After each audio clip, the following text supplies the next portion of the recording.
You are listening to the Intrepid radio program with Scotty Roberts.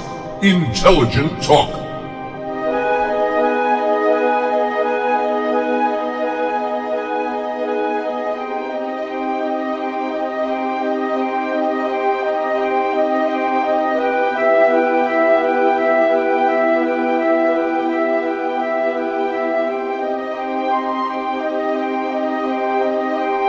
Hey, good evening, ladies and gentlemen. It's Tuesday evening. I'm Scotty Roberts, your host, here on the Intrepid radio program, right on the Odyssey Radio Network.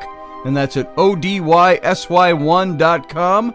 And you can join me for the live simulcast in video over on my YouTube channel, Mr. Scotty Roberts. And of course, that live simulcast on YouTube is infested with Intrepids who come over and comment in the live chat room, where you are welcome to do the same. So hope to see you there. I want to thank everybody for being here. Again, sorry for all the time I've had off over the weekend. Thursday and Friday I was traveling. Yesterday I had to go have some tests done. As many of you know, I had open heart surgery a few years ago. Well, not even 3 years ago, 2.5 years ago. And I was having a couple of little pains, just what I would consider little things. And I wanted to get it tested, and they said, why don't we just come on in and do an angiogram, which I had to have done yesterday. And so they ran a nice little fiber optic of some kind from my groin area all the way up into my heart yesterday. And they found that there was an old stent in there that they had to replace because it was thinning a little bit. So they just put a new one in, and so here I sit. I'm not supposed to lift anything over 10 pounds for a few days, and I'm not supposed to drive. So it's a little sore down there. And guys, maybe you can attest to what this is like. If you've ever been kicked in the nuts, that's what it feels like a little bit on my right side, and I'm acclimating to that dull pain being there. It's like the aftermath of having been squared in the nads that I'm feeling, because the incision where they poked into the artery is just like an inch over from all that delicate material. So those of you listening, I hope you're enjoying the word picture. Of course, I'm not showing pictures over on the video, so hopefully y'all get the point. But I'm doing fine today. Just a couple of tests, a couple of invasive minor things done, and I'm doing all right. Feel okay. Just a little slow today. And they've got me on some drugs, and yesterday I was kind of out of it, even though I made the chat room last night. So I want to thank everybody for still showing up. That shows me the kind of family we have with our Intrepids, that you're all still there listening and watching, despite thinking I might not even be there. So, because those of you on the radio, if you haven't seen this, I did some live broadcasts over the weekend over on my YouTube, and I let everybody know that last night would be a pre-record. So here we go. We're going to launch into it today, and I want to pick up with all this stuff on Christianity. I want to talk about the authority by which Christianity started operating, how the early church worked and what they did.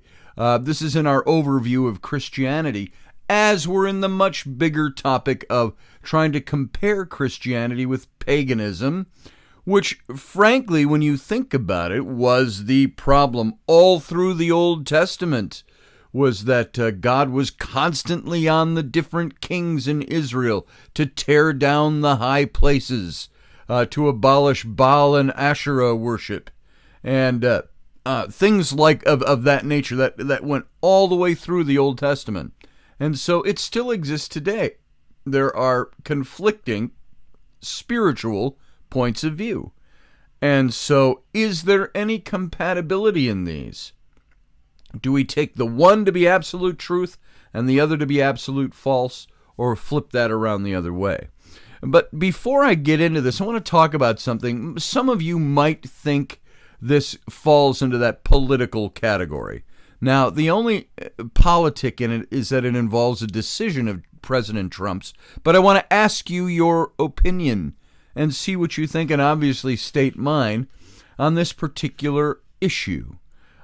Seeing as I have people out there that I respond to very leftist posts about things, because they're my friends, and I talk to them the way they come in and talk to me about things I post.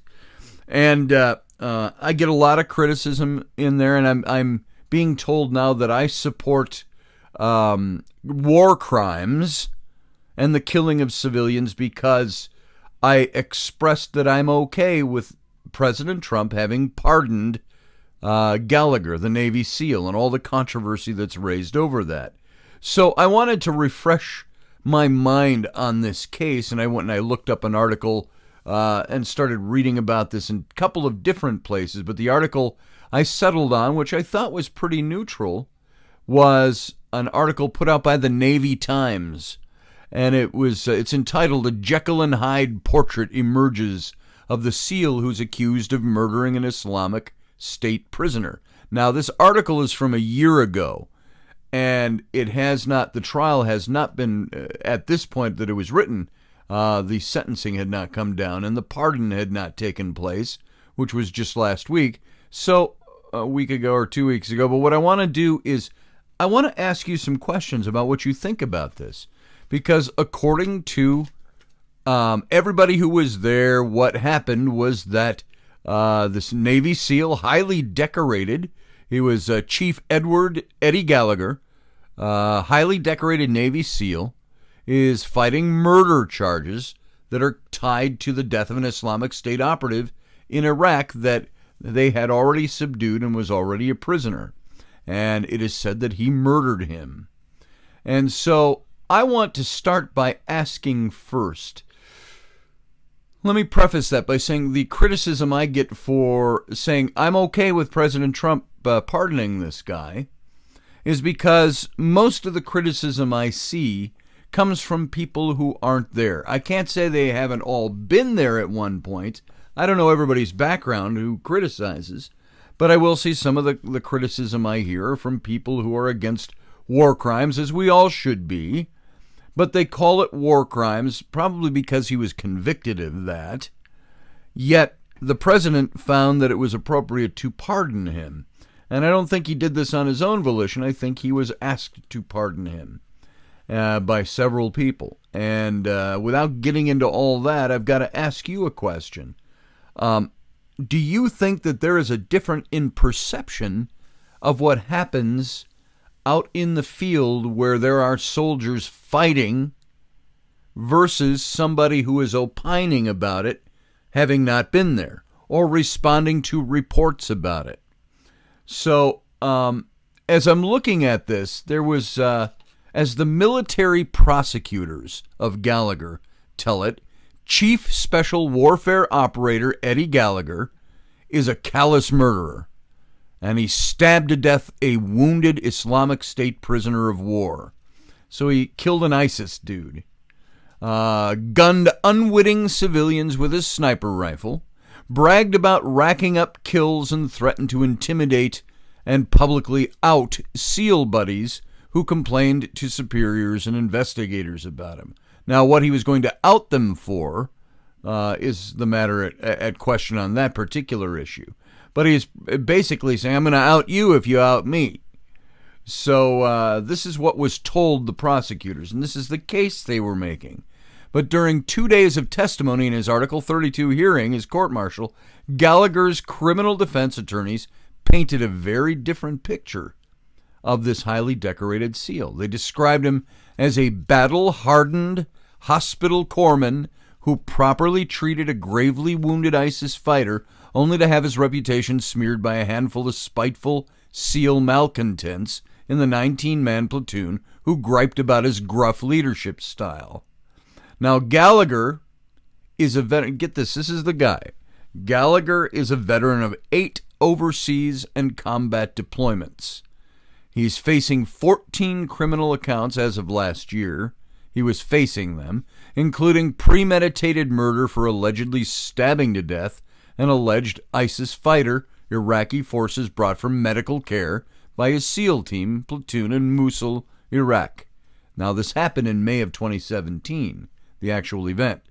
Now, he's a married father and 19-year veteran of the Navy and has been confined at the Naval Consolidated Brig Miramar in San Diego since his arrest on September 11th of 2018. He's at Camp Pendleton, where he was receiving treatment as a wounded warrior. Now, he faces 14 criminal counts. Now, you got to put this all in past tense, because this is what he was facing. He was convicted for this and subsequently pardoned by the president. He faced 14 criminal counts, including murder, aggravated assault, obstructing justice, drug charges tied to alleged pain relievers, and anabolic steroid abuse. And by November 30th, Navy Captain Warren Record, it could be Record, a military judge assigned as the hearing officer, will submit to Navy Special Warfare Group 1's Commodore Captain Matthew D. Rosenblum his recommendations on which charges, if any, should be lodged against Gallagher. Now, this was a year ago.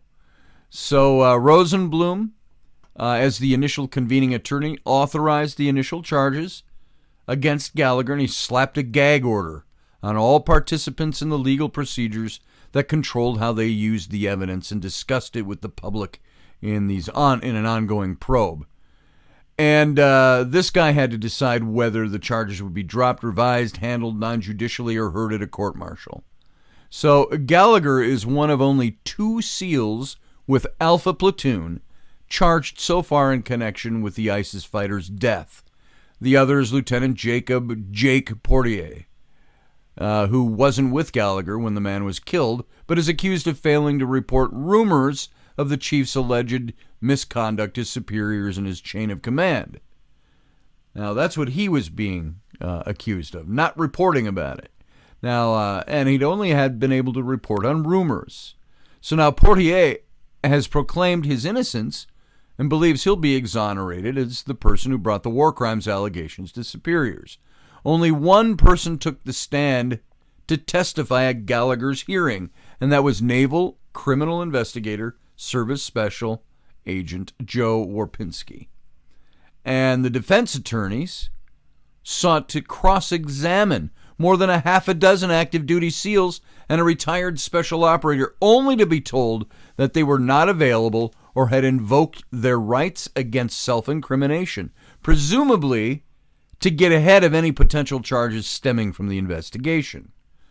So those include at least 3 SEALs who had reported or relayed their concerns repeatedly about Gallagher's allegedly erratic behavior and his battlefield tactics to superiors.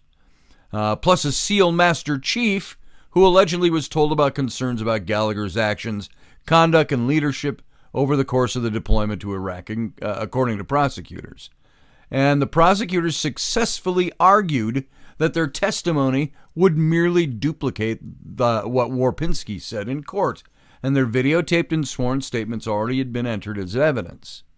And that evidence includes videos apparently posted on YouTube, a helmet camera video of the wounded fighter and the SEALs in the Mosul house, footage of Gallagher's re-enlistment ceremony done over the body of the dead fighter, and deer kill type photographs of Gallagher flashing a knife and with several SEALs posing by the body. Now, although this provided a trove of evidence from the investigation, Navy Times has declined to publish the names of the SEALs who have sworn statements out against Gallagher. Those who invoke the right to silence and will not punish or even publish or describe in any kind of graphic detail the images from Mosul to protect the safety of the personnel and their families. But closing arguments a year ago were a bitter footnote to an already grim day for the reputation of the Navy's elite commando units. And on the other side of the country in Norfolk, Navy Region Mid-Atlantic prosecutors were charging 2 Navy SEALs and 2 Marine raiders with felony murder, involuntary manslaughter, conspiracy, obstruction of justice, hazing, and burglary in the June 2017 strangulation death of Army Special Forces Staff Sergeant Lauren Melger. It's a totally different issue. Now, in his closing statements in San Diego, this lead prosecutor in the Gallagher case, Commander Christopher Zalplak, said that SEAL Team Platoon Alpha signed up to protect America, but that Gallagher instead handed ISIS a propaganda manna from heaven. So that was his closing argument. He said, we're supposed to be there to protect America, not to hand propaganda material over to ISIS.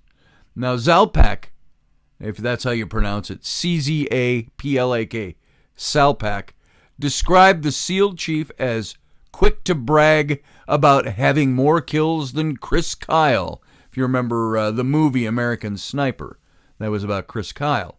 He was a late SEAL sniper and being a stern disciplinarian.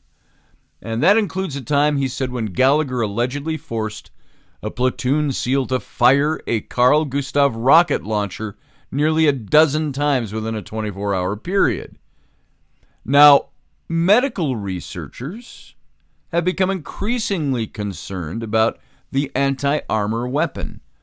It's a weapon meant to take out armor and potentially causing traumatic brain injuries to those firing it. And Zalpak urged Captain Record to consider a raft of new charges Rosenblum didn't levy against Gallagher. And the prosecution added 4 possible specifications for attempted murder, assault, and maltreatment. And the attempted murder charges that were coming up against Gallagher here stem from 2 purported incidents. Now here's where we get into the meat of it.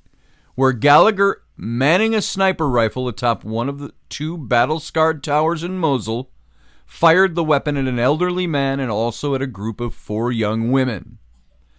Now, it's unclear what happened to them, although one SEAL told investigators that he was with Gallagher in the tower on June 18th of 2017, Father's Day, when he saw the elderly man topple, according to Warpinski. And in the second alleged incident, Gallagher and another SEAL were in the tower when they spotted the girls strolling down a path along the Tigris River, the special agent testified. And now the first thing I want to say is none of us are there, none of us are in country, but I have spoken to people. My own late brother from another mother, he was very close to our family. He was in Iraq. He was taken prisoner. He was tortured many years ago in the first Iraqi war conflict back in the mid-2000s.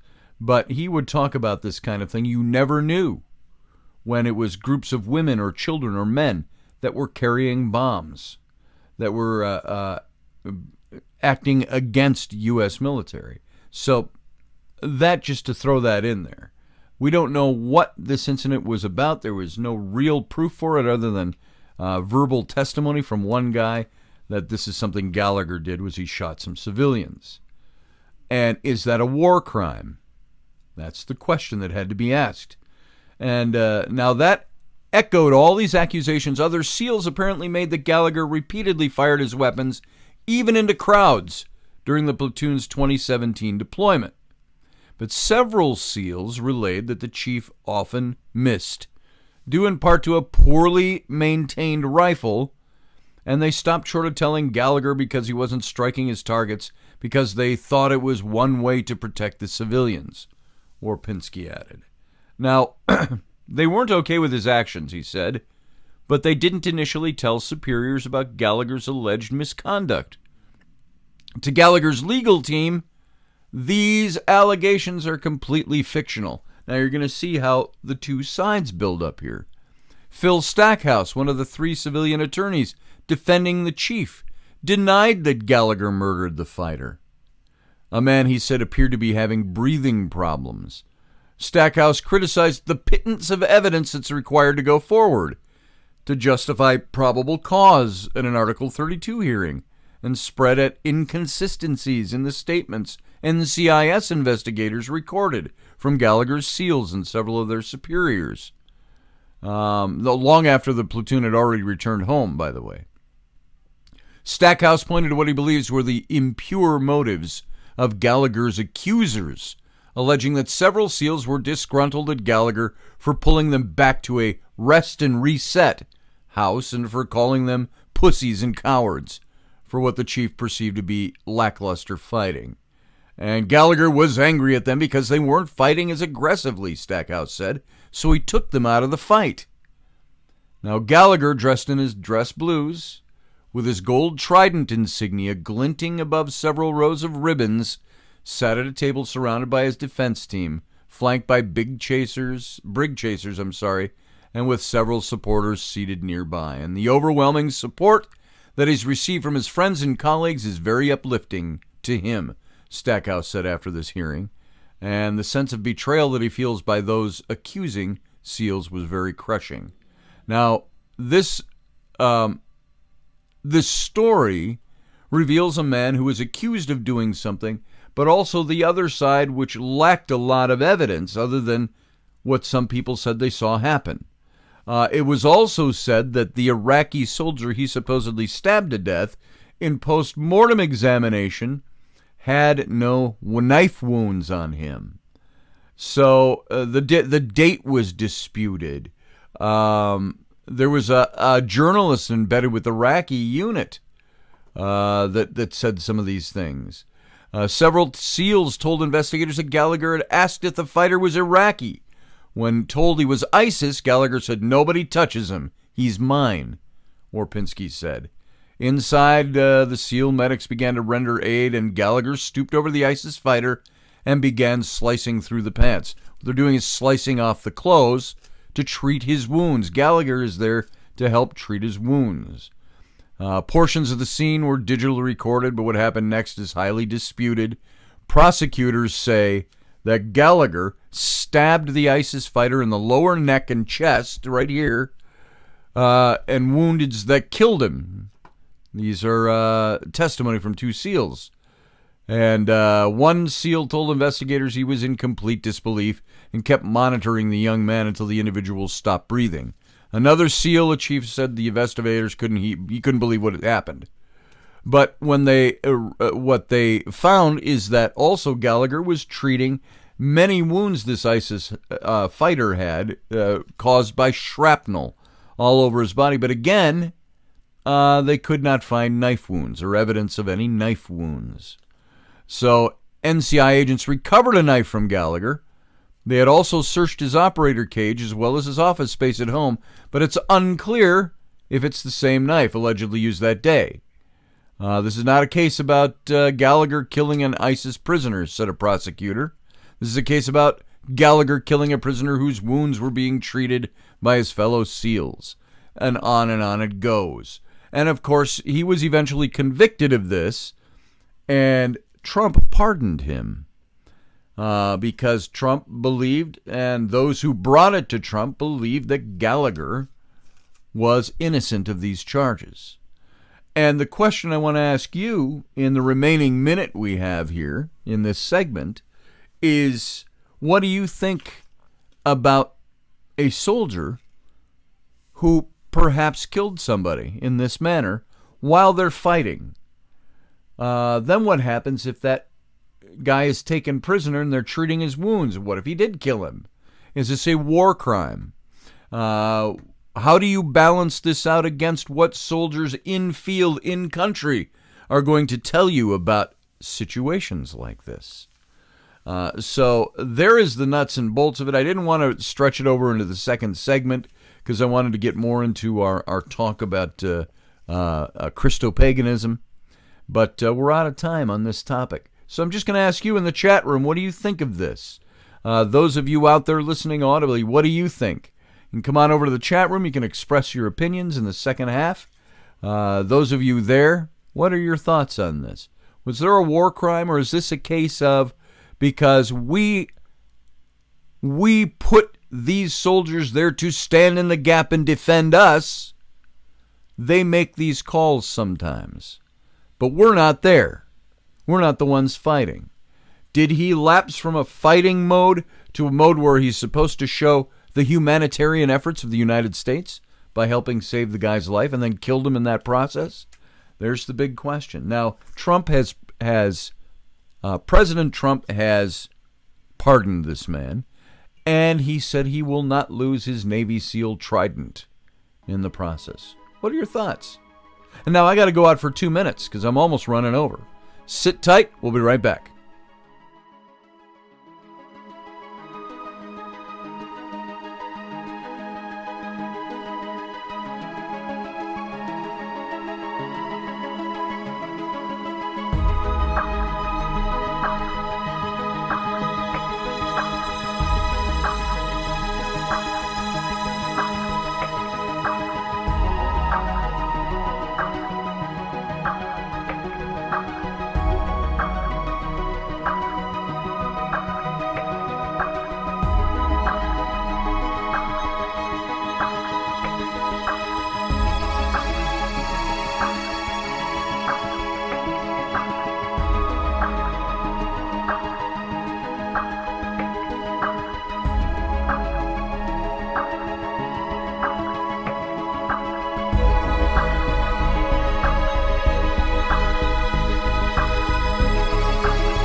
All right, folks, welcome back. Thanks for sitting through the break. This is Scotty Roberts. You're listening to the Intrepid radio program right here on the Odyssey Radio Network, ODYSY1.com.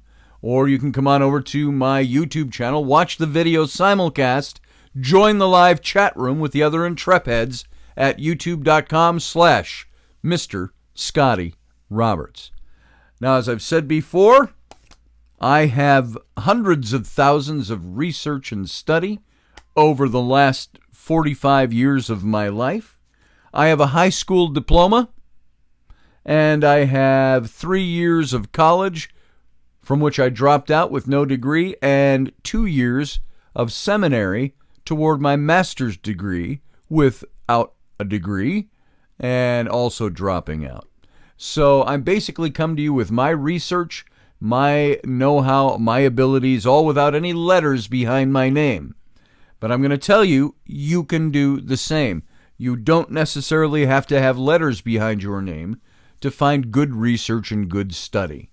Especially with the internet, what it is nowadays, there's no excuse for not knowing things. And so I come to you having written a few books, having discussed these things, debated these things, written many articles on these topics, and yet I do feel I could hold my own with a PhD and XYZ after their names because I've got just as much study in. I just never finished it in an institution. So I am a non-institutionally recognized scholar. There you go. Which makes me just a guy.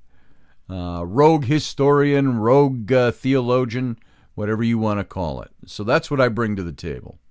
And we talked in the first segment about this case about Gallagher and the pardon of this Navy SEAL. Let me know what you think. You still can write about that here in the chat room if you'd like to. Those of you listening, let me know what your thoughts are. I get into some pretty heavy debates about it where, of course, the rhetoric is that, oh, well, you must support war crimes then, and blah, blah, blah, when all I see it as is another issue to put under the why to dislike Trump category. And when it comes out in that vein, I tend to dismiss the way people are talking about it. Not because they want to talk about the case from an absolutely objective point of view, but they want to talk about the case to try to prove that Trump did something that they once again disagree with. And when that's the motivation, I tend to fight it. And so I was fighting against this notion that Trump should not have pardoned the guy. I believe he should have.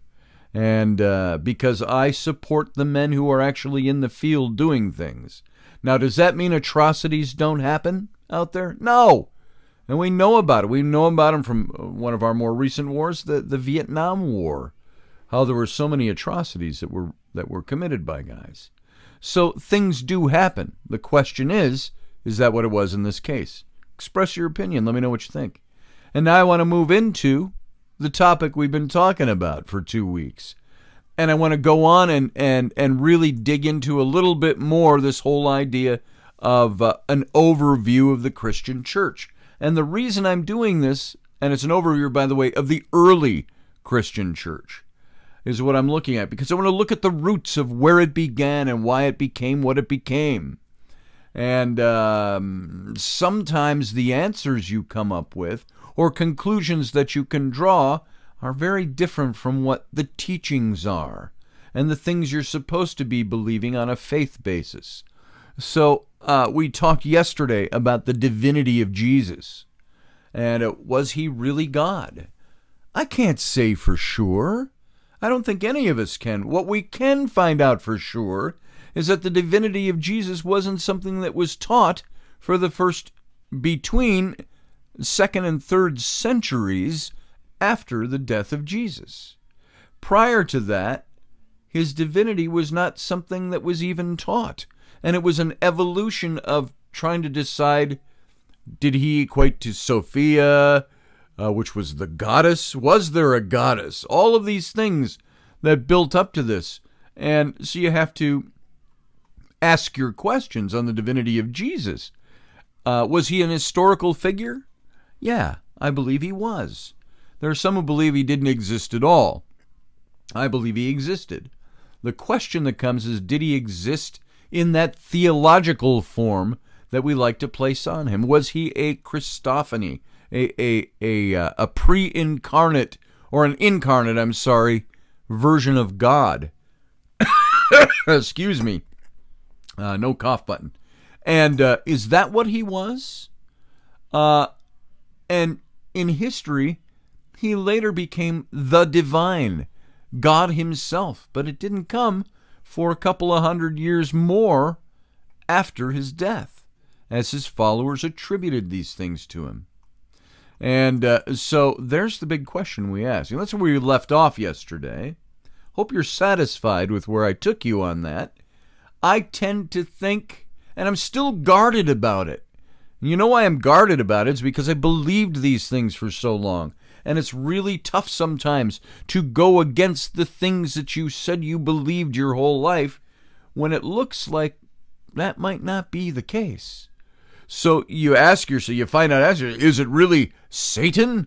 Did Satan not want us to believe in Jesus? And so he rose up all these earlier messiahs that we talked about a few weeks ago. Are these all questions that distract us from believing what God said is so?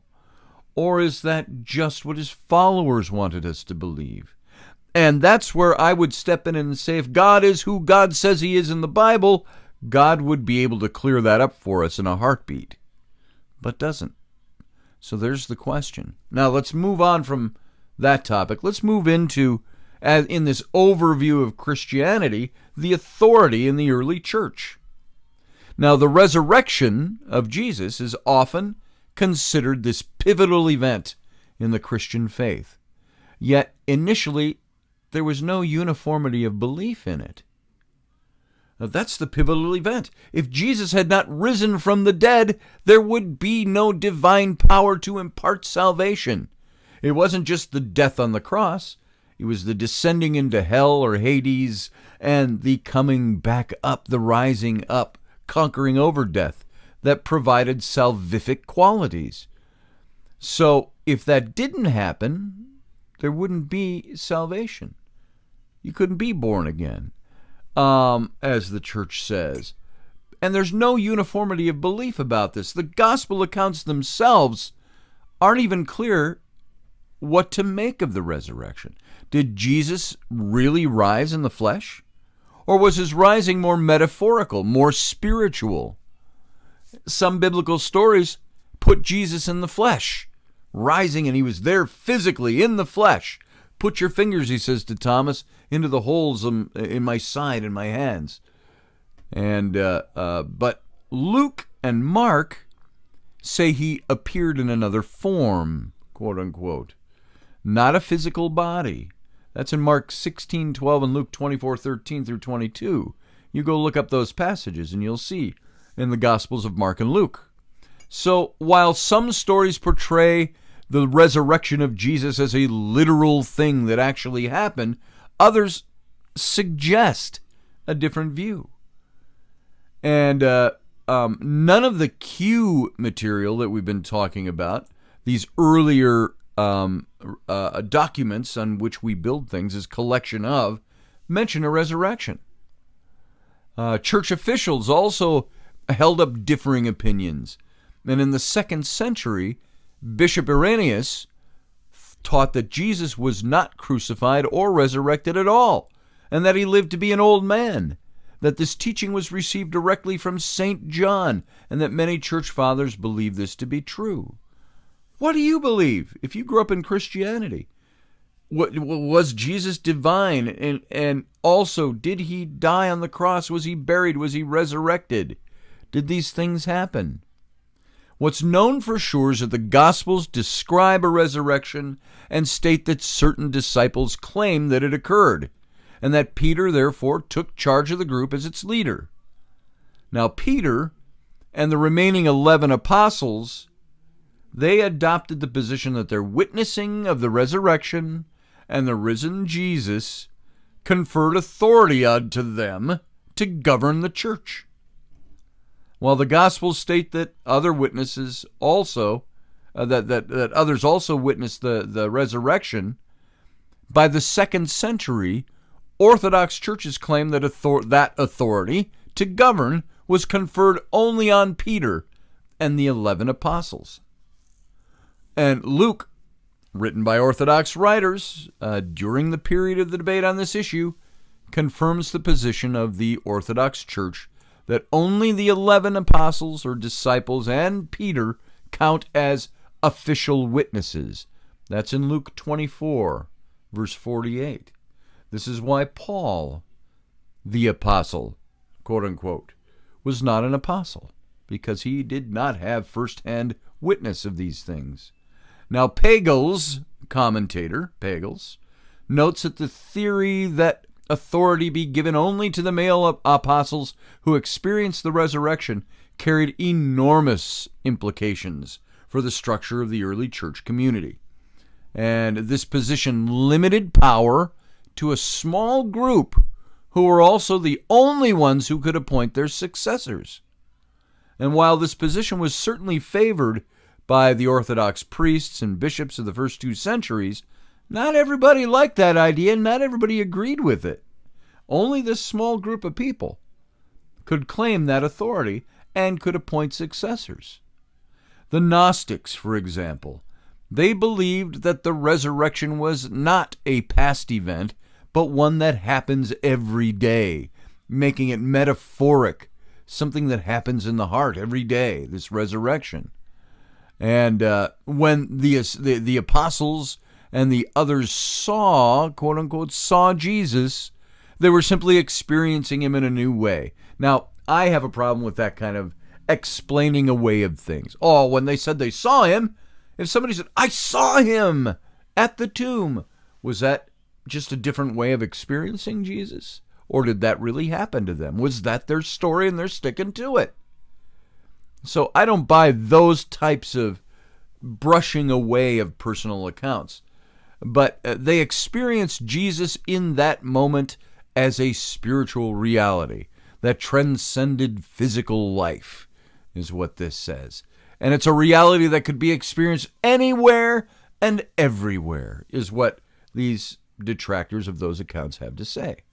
Now, the resurrection symbolized for those people a moment of enlightenment.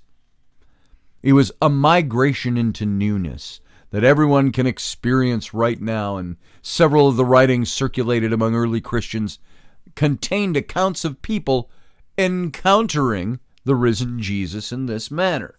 That it was almost like an ayahuasca type of experience where I have seen the risen God, the God-man, Jesus. And when in actuality they're experiencing him on any emotional plane, if you will, or a psychological plane. And that's the question you got to ask: is this what really happened?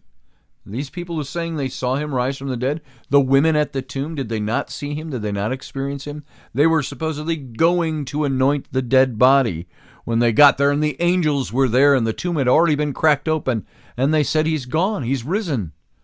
And then she encounters him in the garden, think he's the gardener near the tomb there, and he reveals himself to her as being Jesus. The two guys walking down the road to Emmaus in the book of Acts, and they see Jesus appear to them in their midst, walking with them. And they didn't recognize him at first, but then they eventually did. So are these spiritual experiences? Now, many of these writings are rejected by the Orthodox hierarchy, and they contain stories of appearances by Jesus to others, including the Gospel of Mary, one of the other missing Gospels, or Gospels not brought into the canon of Scripture, the Apocryphon of John, the letter of Peter to Philip, and the wisdom of Jesus Christ. These are Gospels and books that were not allowed into the canon of Scripture, and the church discredited them. In the 2nd century, Bishop Irenaeus declared these other writings that describe Jesus as being a spiritual resurrection, not a physical one, to be fraudulent, and only the 4 Gospels to be valid, since, he said, the 4 Gospels were written by the apostles themselves. And that was really one of the only criteria they had, saying that these Gospels were written by guys who were certified, if you will, apostles. And modern biblical scholarship knows that his assertion concerning authorship is not true, as we'll explore in more detail here a little bit later if we get to it today. And so the controversy of the resurrection greatly influenced the development of Christianity as an institution in its very earliest centuries. And one question facing the early Christian church, or even the individual, the early Christian individual, was, who has spiritual authority? And 2 answers were given. A number of scattered, unorthodox, and Gnostic groups believed that whoever has a personal experience of Jesus has authority. Boom. Now, it's also been said that according to this view, the structure of authority can never be fixed into an institutionalized framework.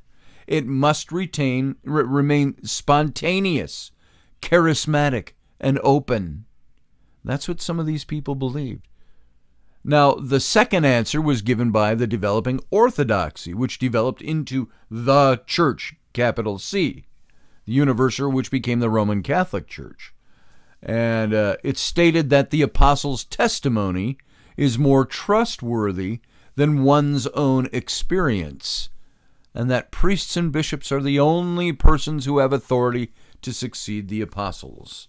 Now you can see how a church that has a governing body, what evolved into their governing body, is one that has had the complete authority over the followers and over the congregation, would want to establish that the hierarchy of authority belongs only with that handful, those few who were appointed. Now, these 2 approaches to the use of spiritual authority were reflected in the styles of worship and organization of the groups. And the non-Orthodox communities were charismatic. They were free-flowing.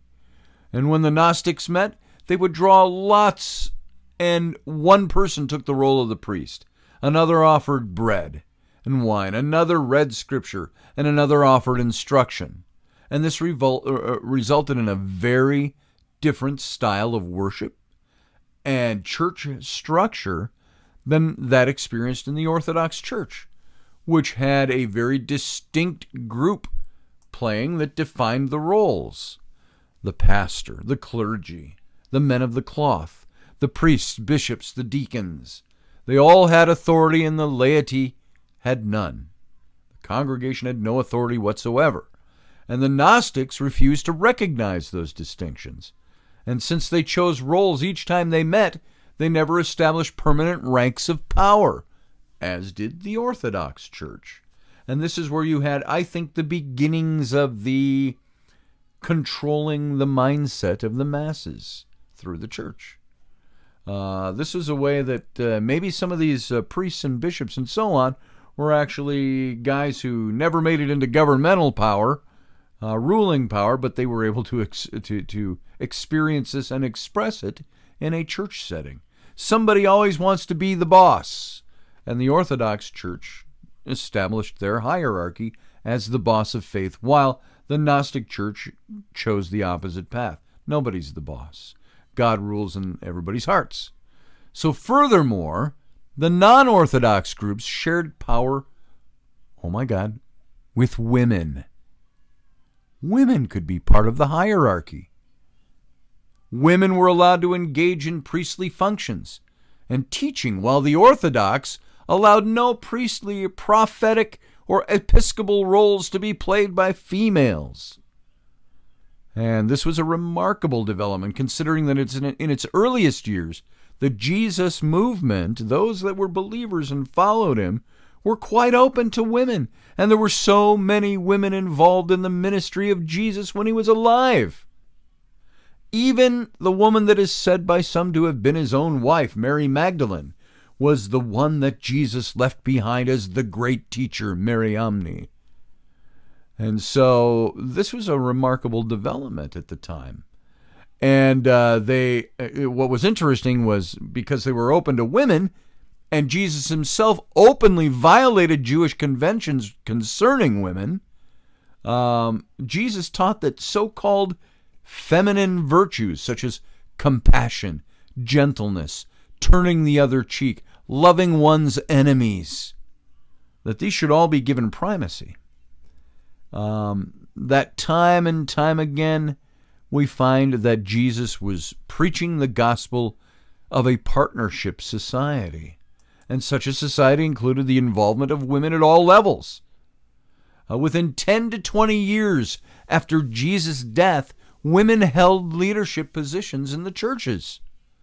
And Paul, the Apostle Paul, greets a woman as an apostle in Romans 16, verse 7. But by the 2nd century, men and women were segregated at worship services, and women also held no roles in Orthodox churches. I think a lot of this is due to customs, traditional, cultural customs of the day. We see some of that in Islam. Do you find any Islamic ministers that are women? Imams, I should say. Even though the word mom is in it. I'm kidding. It's spelled differently. It means something totally different. So, but by the 2nd century, men and women were segregated, and they held no roles in Orthodox churches. In 190 CE AD, Tertullian wrote in horror that in the non-Orthodox groups, women actually teach. They engage in discussion. They exorcise, they cure, exorcise, meaning like demonic exorcism, not exercise like, and 1, 2, 3, 4. No, exorcise the demonic. They cure. The Orthodox reinforced its position concerning women by producing letters written by Paul that urged their view, and as noted earlier, encouraged women to be submissive and no longer take prominent roles. Just checking my time. I have 3 minutes left. Do you believe that already? They could no longer take prominent roles in the community. Letters were a common way for the bishops of the early church to give instruction to other gatherings of believers in the Orthodox way of seeing things. And they were often written anonymously or ascribed to certain persons whose word carried authority. So biblical scholars now acknowledge that letters from Peter were not written by Peter, and that Ephesians 1 and 2 Timothy, Colossians, Hebrews, and Titus were not actually written by the Apostle Paul. They were written by bishops, and naturally enough give the orthodox position on issues of authority and require obedience of the bishops. You will notice that in certain writings of Paul.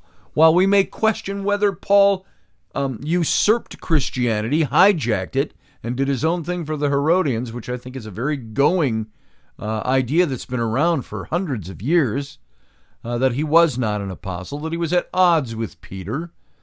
But they were saying now that if you look and examine some of these letters that he supposedly wrote, there were several of them that had very different ideas that seemed to go against some of his other teachings and seemed to uphold that the orthodox way of believing and practicing was the only thing that you could do. So not everyone was convinced or pleased by these developments. Orthodox Bishop Irenaeus complained that many highly placed members of the church and the church hierarchy agreed with too many non-orthodox views. And among them was the theologian St. Clement of Alexandria, who wrote in 180 of the Common Era that God is both Father and Mother, and that men and women share equally in perfection, for the same humanity is common to both men and women, and for us in Christ there is neither male nor female. And his position on this point met with little support among the Orthodox clergy. And what's very interesting about this, you go on, still in Alexandria, another 100 years on, you had St. Cyril of Alexandria, who was against Hypatia of Alexandria, who was a pagan teacher, a wise woman. He brought her down because the church did not believe that a woman should be teaching. And it led to her murder, and it led to the burning of the Library of Alexandria. And so, I got to leave you there on this topic. We're going to pick this up where we left off, because I think this is interesting history. It's good to know. What do you, if you are a Christian and you are Orthodox Christian, doesn't mean necessarily Orthodox as in Greek Orthodox or Catholic Orthodox, but if you believe in the orthodoxy of the Christian faith, is there something you're missing, or something that has been missed, or did something way back, we're talking not 2,000 years ago, but maybe 1,800, 1,700 years ago, all got changed in the church to mean one thing over another. And it changed what you believed. It changed the divinity of Christ. It changed about the resurrection, about the teachings of the church. Worth examining. So there we go. We got to leave it off there. Folks, I got to go out for a 23-hour break, as do you, and I'll see you right back here tomorrow night. Thanks for being here.